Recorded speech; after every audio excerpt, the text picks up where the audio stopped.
दोस्तों नमस्कार। ये बात बिल्कुल सही कहा गया है कि राजनीति में कभी भी कुछ भी हो सकता है और राजनीति में जो चीज़ दिखता है वो होता नहीं है और जो होता है वो दिखता नहीं है। और ये बात जो है इस वक्त में हरियाणा के ऊपर बहुत ही सही तरीके से अप्लाई हो रहा है। हरियाणा के अंदर जो विधानसभा का चुनाव हुआ और जो उसके नतीजे जिस तरीके से आए हैं उसने सभी के मंसूबों पर पानी फेर दिया है। सभी के जो आकलन थे उस पर पानी फेर दिया है। एग्जिट पोल को सिरे से नकार दिया है। एग्जिट पोल का गलत साबित होना कोई बहुत बड़ी बात नहीं है, ये बहुत मामूली सी बात है। लेकिन जो बड़ी बात है वो ये है कि इस चुनाव को लेकर के जो ग्राउंड्स रिपोर्ट थी, हरियाणा के अंदर जो पत्रकार जा कर के हर एक विधानसभा पर जा कर के काम कर रहे थे, हर क्षेत्र में घूम रहे थे और वो जो रिपोर्ट्स लेकर के आ रहे थे, वो जो ज़मीनी हकीकत धरातल पर जो चल रहा था उस चीज़ को जो वो लोग बता रहे थे, उन हालातों से, उन ज़मीनी हकीकतों से ये जो रिज़ल्ट है वो बिल्कुल भी मेल नहीं खा रहा है। और इसीलिए ये कहा जा रहा है कि हरियाणा का ये जो रिज़ल्ट आ रहा है इस वक्त में, ये एक बहुत ही अप्रत्याशित रिज़ल्ट है जिसकी कि किसी ने कल्पना नहीं की थी, किसी ने दूर दूर तक नहीं सोचा था। अब जब ये रिज़ल्ट इस तरीके से अप्रत्याशित आया है तो इस चीज़ को लेकर के बहुत से लोगों में नाराज़गी है। कांग्रेस पार्टी के अंदर भी इस चीज़ को लेकर के नाराज़गी है और दो तीन ऐसे फैक्ट हैं कह लीजिए, या दो तीन ऐसे तथ्य हैं जिसको लेकर के ये शंका मन में पैदा हो रहा है कि कहीं ना कहीं कुछ चीज़ें ऐसी है जो कि गड़बड़ की गई है, इस चुनाव को मैनेज करने की कोशिश की गई है। तीन यहाँ पर मैं ऐसे पॉइंट्स ज़रूर गिनाना चाहूँगा जो कि संदेह को और गहरा करता है। सबसे जो पहली चीज़ है मशीनों के लेकर के, हरियाणा के अंदर जो रिजल्ट्स आए हैं, जो मशीनों में जो वोटों की काउंटिंग हुई है, दो तरीके की मशीनें यहाँ पर देखी गई है।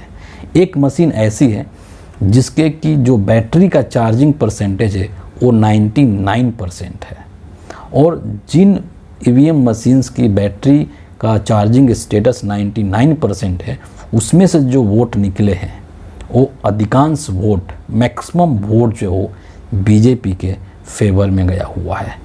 और दूसरी जो ईवीएम मशीन्स हैं जो कि नॉर्मल मशीन है, जिनके अंदर 60-70% चार्जिंग स्टेटस है जिसका, उसमें सामान्य तरीके से वोटिंग हुई है और उसमें अधिकांश जो वोट है वो कांग्रेस पार्टी को गई है। यहाँ पर एक बहुत ही सामान्य सा सवाल है कि जिस ईवीएम मशीन का इस्तेमाल 5 अक्टूबर को हुआ है, जिस दिन हरियाणा के अंदर चुनाव हो रहा था, 5 अक्टूबर को पूरे दिन ईवीएम मशीन चली है। इसके बाद उसको स्टोर में जो स्ट्रॉन्ग रूम होता है उसमें ले जा करके उसको रख दिया गया है और फिर 8 अक्टूबर को जब काउंटिंग हो रही है तब वो मशीन खुल रही है। तो ये कैसे पॉसिबल है कि पूरे दिन 5 अक्टूबर को पूरे दिन चलने के बाद जब वो मशीनें रख दी गई और फिर जब वो खुली मशीनें तो उसकी बैटरी की खपत सिर्फ 1% हुई हो और उसका जो चार्जिंग स्टेटस है वो 99% ही है। ये कैसे हो सकता है? और बाकी की जो मशीनें हैं उसके अंदर जो बैटरी चार्जिंग का परसेंटेज है वो 60-70% कैसे है? ये अपने आप में एक बहुत ही बड़ा सवाल है और इस चीज़ को लेकर के कई जगह से इस तरह की शिकायत, ऐसा नहीं कि पूरे हरियाणा में आई है, बिल्कुल भी नहीं, लेकिन कई ऐसे ज़िले हैं जहाँ पर ये जो चार्जिंग वाली, बैटरी चार्जिंग वाली जो समस्या है ये आई है। जैसे कि हिसार से आई है, महेंद्रगढ़ से, पानीपत से, नारनौल से, ऐसे कई ज़िले हैं जहां पर ईवीएम मशीन के अंदर ये चार्जिंग वाली स्थिति देखने को मिली है और कांग्रेस पार्टी ने इस चीज़ को लेकर के शिकायत भी की है और ये एक बहुत ही जेन्युइन और वैलिड पॉइंट है, इसको आप नकार नहीं सकते हैं। पहली चीज़। दूसरी चीज़ यहाँ पर बैलेट पेपर को लेकर के है कि जब तक बैलेट पेपर से गणना हो रहा था तो आपने देखा होगा सुबह में कि कांग्रेस पार्टी काफ़ी आगे निकल चुकी थी, 70 क्रॉस कर रही थी। लेकिन जैसे ही मशीन की गणना शुरू हो गई बीजेपी एकदम से आगे निकल गई। तो ये चमत्कार आखिर कैसे हो गया? जो चुनाव होता है, लोग का जो वोटिंग होता है उसका एक पैटर्न होता है ना, कि किस पैटर्न के आधार पर लोगों ने वोटिंग किया है। तो अगर बैलेट पेपर में लोग कांग्रेस की ओर जा रहे हैं तो ऐसे कैसे हो सकता है कि मशीन खोलते ही अचानक वो जो चीज़ें हैं वो बदल करके और बीजेपी की तरफ चली जाए। ये भी एक गड़बड़ी का और बहुत बड़े लेवल पर गड़बड़ी का संकेत करता है। तीसरी चीज़ कि जो हरियाणा के मुख्यमंत्री हैं सैनी साहब, उन्होंने जो बयान दिया था कि हमने सारी व्यवस्थाएं कर ली है और चुनाव हम ही जीतेंगे, फुल मेजॉरिटी के साथ जीतेंगे और तीसरी बार सरकार बनाएंगे हरियाणा के अंदर। तो क्या अब सवाल हो रहा है, सवाल उस दिन भी हो रहा था और अब ऐसा लगता है कि वो चीज़ें पुख्ता हो गई हैं कि क्या सैनी साहब इन्हीं सब चीज़ों की और इन्हीं सब व्यवस्थाओं की बात कर रहे थे कि ये सब हमने सेट कर लिया है और इसीलिए चुनाव हम ही जीतेंगे। इस चीज़ का हमें पूरा भरोसा है। चौथी चीज़, इलेक्शन कमीशन का जो रवैया है वो बिल्कुल भी अपारदर्शी है, वो बिल्कुल भी विश्वास करने के लायक नहीं है, क्योंकि इलेक्शन कमीशन ऑफ इंडिया वो पूरी तरीके से नरेंद्र मोदी के इशारे पर काम करता है। आज भी अपडेट्स नहीं आ रहे थे, घंटों घंटों तक अपडेट नहीं आ रहे थे और बाकी जो चीज़ें, जो गणना धीमी करने की जो बात है वो आज सभी लोगों ने देखा, सुना और समझा है इस चीज़ को लेकर के। आखिरी चीज़ जो इसमें है कि ग्राउंड पर, जो कि मैंने शुरू में कहा कि ग्राउंड पर जो सिचुएशन था उससे ये रिजल्ट मैच नहीं खा रहा है। कौन है लोग जो बीजेपी को वोट दे रहे थे? आप सोचिए कि जिस हरियाणा के अंदर 2014 में जब नरेंद्र मोदी की आंधी थी इस देश के अंदर, 2019 में जब नरेंद्र मोदी की स्थिति बेहद अच्छी थी, तब भी नरेंद्र मोदी इतनी सीटें नहीं ला पाए थे। तो आखिर 2024 में ऐसा नरेंद्र मोदी ने क्या कर दिया कि हरियाणा के अंदर इस कदर उनकी 48 और 50 सीटें आ रही हैं? ये सोचने वाली बात है।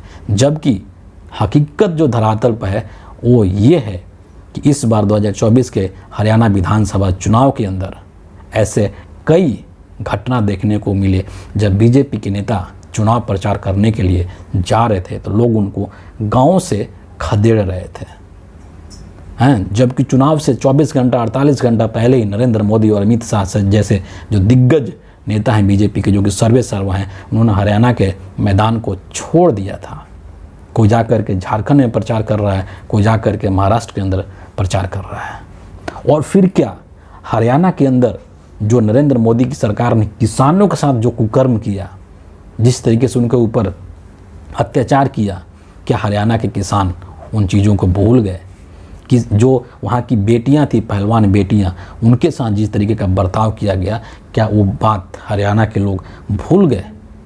इतनी आसानी से कैसे भूल सकते हैं? हरियाणा के अंदर जो जवान हैं, जो वहाँ पर नौयुवक हैं, युवा हैं, उनके अंदर जो बेरोज़गारी की स्थिति है, क्या हरियाणा के लोग उन सब चीज़ों को भूल गए? तो तमाम जो स्थितियाँ थी हरियाणा के अंदर, ज़मीन पर, धरातल पर, वो बीजेपी के प्रतिकूल थी। तो ऐसा क्या हो गया, ऐसा क्या हो गया कि बीजेपी पूरी तरीके से फुल मेजॉरिटी के साथ, पूर्ण बहुमत के साथ वहाँ पर जीत करके और तीसरी बार सरकार बनाने की स्थिति में आ चुकी है? ये चीज़ सोचने वाली है, ये चीज़, इस पर चिंतन मनन करने की ज़रूरत है। और इसीलिए कहा जा रहा है कि ये जो रिजल्ट आ रहा है, ये रिजल्ट एकदम अप्रत्याशित है, जिसके कि किसी ने कल्पना नहीं किया था। और पहली बार ऐसा हुआ है, जितना मैं देख रहा हूँ, कि पहली बार ऐसा हुआ है जब कांग्रेस पार्टी ने एक रिजल्ट को अस्वीकार कर दिया है। आज जब पवन खेड़ा और जयराम रमेश ने प्रेस कॉन्फ्रेंस किया तो उस पीसी के दौरान सीधे तौर पर पवन खेड़ा ने यह बात कह दी कि हम जो हैं इस रिजल्ट को स्वीकार नहीं कर रहे हैं और सभी जो साक्ष्य हैं उसको इकट्ठा करके हम इलेक्शन कमीशन के पास जाएंगे। तो ये संभवतः पहली बार ऐसा हुआ है जब कांग्रेस पार्टी ने एक रिजल्ट को, एक चुनावी रिजल्ट को अस्वीकार कर दिया है, क्योंकि ये जो रिजल्ट है वो बहुत ही अप्रत्याशित है। और इसको कांग्रेस पार्टी ने कहा है कि ये जो जीत है वो तंत्र की जीत है और लोकतंत्र की हार है, हम इसको स्वीकार नहीं कर सकते हैं। एक लाइन में इसको कहा जाए तो ये तंत्र की जीत है और लोकतंत्र की हार है, हम इसे स्वीकार नहीं कर सकते। ये स्थिति हरियाणा के चुनाव को लेकर के। अब इसका जो एक दूसरा पहलू भी है उसको भी समझ लेना बेहद ज़रूरी है कि अब जब रिजल्ट जो पलट चुका है, एग्जिट पोल फेल हो गए हैं, जितने भी हिंदुस्तान के अंदर जितने भी स्वतंत्र पत्रकार हैं, राजनीतिक जो पंडित हैं, जो पॉलिटिकल कमेंटेटर हैं, इन सभी के जो अनुमान हैं वो गलत साबित हो चुके हैं, वो पलट चुके हैं। तो अब क्या हो रहा है कि अब जितने भी जो राजनीतिक विश्लेषक हैं, जो विश्लेषण करते हैं, उनका विश्लेषण भी पलट चुका है। और अब तमाम जो लोग हैं, मतलब कुछ एक लोगों को छोड़ करके मैक्सिमम जो लोग हैं, है ना, वो सभी लोग अब क्या कर रहे हैं कि अब वो कांग्रेस के अंदर खामी ढूंढ रहे हैं, कांग्रेस की कमियों को गिना रहे हैं। कुछ लोग जो हैं ये कह रहे हैं कि हरियाणा के अंदर कांग्रेस के संगठन में कमी रह गई है। कुछ लोग हुड्डा और शैलजा के बीच में जो मतभेद था उसका हवाला दे रहे हैं, हुड्डा को दोषी ठहरा रहे हैं। कुछ लोग दीपेंद्र हुड्डा को कि बता रहे कि उनके अंदर अहम भर गया, जो जिसने कि इस चुनाव में डुबो दिया कांग्रेस पार्टी को, है ना। इतना ही नहीं, कुछ लोग राहुल गांधी का जो लीडरशिप है उस पर भी सवाल खड़ा कर रहे हैं। तमाम तरीके की चीज़ें चल रही है। कुछ लोग यहाँ तक कह रहे हैं कि कांग्रेस पार्टी के अंदर बहुत सारे संघी हैं, स्लीपर सेल्स हैं जो कि बीजेपी के लिए काम करते हैं। बहुत सारे लोग माइक्रो मैनेजमेंट बीजेपी के और मैक्रो मैनेजमेंट की बात कर रहे हैं। बहुत सारे लोग टिकट बंटवारे को लेकर के बात कर रहे हैं कि किस तरीके से बीजेपी ने टिकट बंटवारा किया था, बहुत सारे छोटे छोटे निर्दलीय लोगों को खड़ा किया था। तमाम चीज़ें लोग गिना रहे हैं और गिना करके ये बता रहे हैं कि कांग्रेस पार्टी की ही गलती है, कांग्रेस पार्टी के अंदर ही खामी है। लेकिन मेरा एक बहुत ही छोटा सा सवाल है कि जो भी राजनीतिक विश्लेषक हैं, राजनीतिक पंडित हैं, जो इन चुनावों को कवर करते हैं, अगर ये सारी कमियां कांग्रेस पार्टी के अंदर थी तो क्या इन सभी कमियों को ये सभी राजनीतिक विश्लेषक और चुनावी जो पंडित हैं, ये सभी लोगों ने 5 अक्टूबर से पहले इन कमियों को क्यों नहीं उजागर किया था? 5 अक्टूबर से पहले, चुनाव के दिन से पहले, और जब चुनाव आया और इसके बाद जब एग्जिट पोल आया तो उस वक्त तक ये जितने राजनीतिक विश्लेषक हैं वो इन कांग्रेस की कमियों को क्यों नहीं गिना रहे थे? क्यों कांग्रेस को 50, 55 और 60 सीटें दे रहे थे, 70 तक सीटें दे रहे थे? तो सवाल तो आपकी जो बुद्धिमत्ता है, आपके अंदर जो आकलन आपने किया है, सवाल तो उसके ऊपर भी आएगा कि आप किस कदर के राजनीतिक पंडित हैं, किस कदर के चुनावी विश्लेषक हैं कि आप रिजल्ट के साथ साथ अपने विश्लेषण को भी आपने पलट दिया कि रिजल्ट पलटा तो हमारा विश्लेषण भी पलट गया। इसका मतलब कि आपको अपने विश्लेषण पर भी भरोसा नहीं है, तभी तो आप चुनाव के नतीजों के साथ आप उस प्रवाह में बह रहे हैं। अगर ये तमाम कमियां थी कांग्रेस पार्टी के अंदर तो इन कमियों को, मेरा सवाल सिर्फ यही है एक लाइन का, कि इन कमियों को 5 अक्टूबर से पहले ये राजनीतिक पंडितों ने क्यों नहीं गिनाया था? क्यों सारे के सारे पत्रकार और राजनीतिक पंडित जो हैं वो हरियाणा के अंदर कांग्रेस की लहर बता रहे थे और हरियाणा के अंदर कांग्रेस की सरकार बनेगी ये बोल रहे थे? क्या 5 अक्टूबर से पहले गोदी मीडिया के जितने भी न्यूज़ चैनल से किसी ने भी हेडलाइन चलाई थी कि हरियाणा में बीजेपी की सरकार बनने वाली है और कांग्रेस की हार होने वाली है? किसी ने नहीं चलाई थी। लेकिन आज जब ये रिजल्ट बदल चुका है, जब ये बीजेपी के फेवर में रिजल्ट जा चुका है और कांग्रेस पार्टी वहाँ पर हार गई है, तो तमाम जो लोग हैं वो अब कांग्रेस के ऊपर प्रश्न चिन्ह लगा रहे हैं, कांग्रेस की कमियों को गिन रहे हैं, कांग्रेस की खामियों को गिन रहे हैं। और अचानक से उनको मोदी जी की फिर से क्वालिटी याद आने लगी है, मोदी जी का और बीजेपी का मैनेजमेंट याद आने लगा है। मेरे हिसाब से ये गलत है। जो कांग्रेस पार्टी की लड़ाई है, जो राहुल गांधी की जो लड़ाई है, वो सिर्फ एक राजनीतिक पार्टी के साथ लड़ाई नहीं है, वो सिर्फ नरेंद्र मोदी और बीजेपी के साथ लड़ाई नहीं है, बल्कि राहुल गांधी की लड़ाई, कांग्रेस पार्टी की लड़ाई पूरे सिस्टम से है। एक ऐसा सिस्टम जो कि नरेंद्र मोदी के मुट्ठी में कैद हो चुका है और जो नरेंद्र मोदी के इशारों पर काम करता है। तो ये जो संघर्ष है, ये जो लड़ाई है, ये कई लेवल पर लड़ाई है।